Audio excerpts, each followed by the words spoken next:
আসসালামু আলাইকুম প্রিয় ইউটিউব ভিউয়ার্স। আজকে আরেকটি ভিডিও নিয়ে আসলাম আপনাদের মাঝে।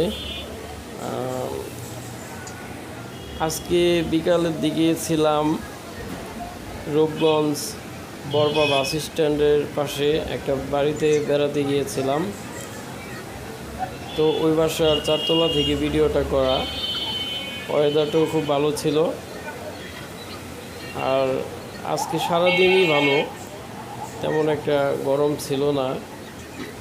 ব্যস্ত শহর, জানালা দিয়ে তাকালাম, ভাবলাম বিভিন্ন গাড়ি বিভিন্ন দিকে যাচ্ছে, একটু ভিডিও করি। তাই আপনাদের জন্য এই ভিডিওটি শেয়ার করলাম। আমার আসলে বিভিন্ন জায়গায় ঘুরতে অনেক ভালো লাগে, সময় তেমন পাওয়া যায় না। হঠাৎ মাঝে মাঝে একটু সময় পেলেই বেরিয়ে পড়ি মনোরম পরিবেশের উদ্দেশ্যে।